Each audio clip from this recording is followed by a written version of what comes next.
Today I am playing with the Jag. For a change, it's actually a go faster bit, not a maintenance or repair part. This plastic intake here is designed, surprisingly, to be quiet. That's what this is for. And there's more there and more there. You drive a car like this, you don't necessarily want it to be quiet. Obviously, exhaust is normally the first thing people do, and I've got it in mind to do something with that. But at the moment, on my budget, I'm playing with the intake. And what I've got is a Range Rover intake, which is bigger diameter. I've got a reducer here, and then I actually had this made. I bought the elbow online for, I think it was about £20. And then I had a friend of mine TIG weld a small pipe in for the breather. If you buy that with that joiner and that joiner on eBay, you can buy the whole set for £165. This whole setup, including the Range Rover intake, is probably about 80 quid. So about half the price. I don't know if it's going to work as well, if at all, but we shall find out. So first thing I've got to do then is remove the current one. That just falls off. That, by the way, won't fit back on again because of all the cooling vanes on the Range Rover intake. A lot of people grind them down. I don't really have the time, patience, or want to do that. I'd rather, to be honest, have all of this cleaned up and have it actually look like an engine, not just a sea of plastic. So I'm kind of hoping I don't have to take the scuttle panel off, because that's been off a lot recently, and yeah, it'd be nice if I don't have to do that. Other than that, it's just a Jubilee there, Jubilee there. Careful with this breather. What I need to do with the breather is I need to convert this to a rubber hose so that it fits my elbow. And I'm not quite sure how I'm going to do that yet, because these have got a special fitting on them. I'll show you that end. You can see, like that. And the other thing I might be able to do is go straight hose from here to the elbow. But I'm going to start pulling all that apart. At the back, by the way, where the throttle body is another Jubilee, and there is another reducer there. Right, I'll start pulling all this apart. Right, there we are. As you can see, I did have to take the whole scuttle panel off and the support brace that came across the back there. But it's off. There it is. I thought it was actually slightly longer, but it's the same size, so that's good. I had a slight concern over that.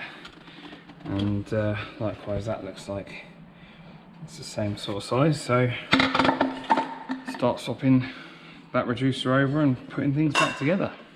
Here we go. That's pretty much the main part of the hose is in. I did have to cut this pipe down, this hose. I can't remember how long it was originally. I think it was like 200mm, and I've cut a small section off to make it fit. But it's better to have it too long than not long enough. I was a little bit worried about the gap here between the reservoir and the hose. It looks like there's just enough space. If necessary, I'm going to get a hammer and just put a little dink in the aluminium, not in the reservoir. This one was a sod to fit. I don't know if you were at the beginning, you might have noticed this was already fitted to the Range Rover intake. That's because it was a pain. Little tiny bit of grease on the lip there, just help it slide on, and the back of it is all in. So the only thing left then is this breather pipe here, and I'm not going to show you, but these, there you go, they are actually loose on there. So what I'm probably going to do is get a Stanley blade, just carefully cut a slot through there and take one of these off, and then I can find a piece of hose that will go on there, and then I can just make it fit on the end of that and sort of route it around these heater pipes, coolers for the charge coolers. So that will be my next job. There we have it. Homemade DIY is what they call on all the forums a Caldoofy intake. I think that's how you pronounce it. So I have managed to make a little bit more of a gap there. So happy with that. I did also have to grind quite a lot off of these fins here for this brace. So I'll just make sure that it starts now.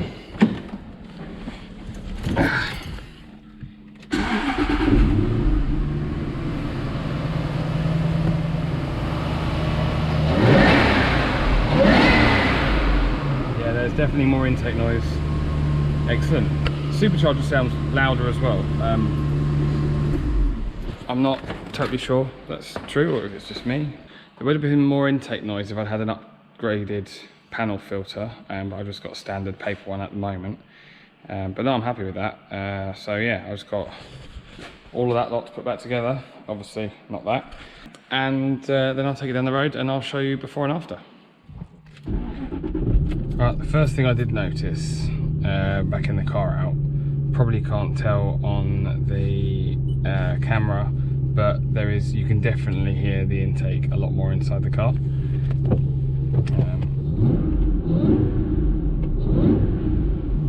Especially like induction noise. So let's go out on the road. I'll show you a clip of what it sounded like before, and then we'll go to the after.